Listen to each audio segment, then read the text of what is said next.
Fan of the Blair Witch? Is this game worth your time? Find out on this week's episode of Girl Reviews, where I take a look at the Blair Witch game for PC and tell you what I think. The premise has you in the role of a former police officer and veteran, Ellis Lynch. You travel to Black Hills Forest to assist in the search party for a missing 9-year-old boy named Peter Shannon, with your loyal dog Bullet.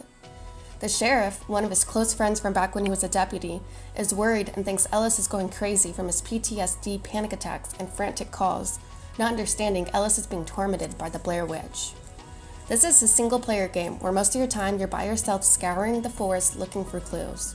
During your journey, you will occasionally speak with the local sheriff and have your ex-wife call you, but otherwise this is a very lone adventure. When you enter the forest, you acquire a flashlight, a walkie-talkie, and then begin your quest. As you walk throughout the wooded area, you find small clues on the ground and little wooden twigs with pictures inside hanging from the trees that are cursed by the Blair Witch. You then have to crush the twigs before a certain amount of time or you die.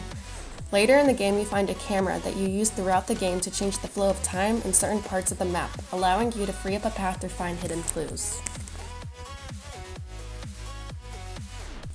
The game is set in the year 1996, 2 years after the events of the first movie. Blair Witch, for the most part, is a first-person survival horror walking simulator. There are a few things that separate this game from others in this genre, first being the bullet mechanic. You can issue several different commands to your dog to help you uncover clues on your search for the missing boy. There are 5 different commands. Using the left bumper, you can choose for him to stay close, reprimand, pet, and seek. When you find an item, you can have Bullet sniff it and use that to search for the scent like a bloodhound would while you follow. Or more importantly, Bullet will help you see the monsters you're fighting. Despite the name of the game, the majority of the fighting seems to be with monsters instead of the witch.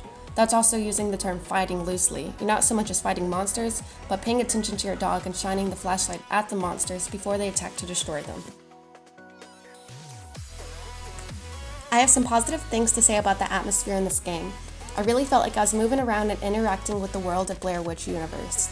Despite its flaws, this was the one thing that really kept me coming back until I beat the game. I may be slightly biased because I just watched both Blair Witch movies. However, I can say if you did the same and are looking for a third Blair Witch experience, you may get some pleasure from this. Graphics are certainly an important aspect to any horror game. Take a look at the original Silent Hill, and despite the legendary status most old schooler games give it, those blocky polygons make it very difficult to find much joy from. Granted, this was running on the PC with Maxq settings. Specs will be in the description below. Overall, I think there's some enjoyment to be had for fellow Blair Witch enthusiasts.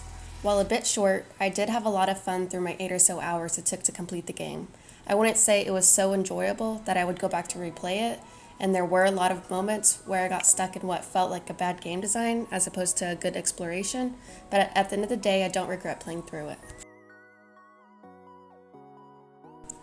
Arriving at the final boss leaves me a bit conflicted. When the Blair Witch design was working, as a fan of the media, I found myself absorbed and enjoying it greatly. If it wasn't for so many confusing and poor design decisions with where the fuck do I go gameplay, it would be much more easier to recommend. I think if you really like the media and you can find it for a very cheap price and are willing to accept some bad design choices, I think you'll enjoy playing it. For everyone else, I'd have to say this is a skip. The girl gives the Blair Witch game a final review of a 7.0. As always, if you enjoyed this video, hit the like button. If you loved it and want to see more, please subscribe. What are your thoughts on the Blair Witch game? Do you have any recommendations of reviews you'd like to see next? Please let me know in the comments below. Check back for more reviews in the future, and thank you for watching this episode of Girl Reviews.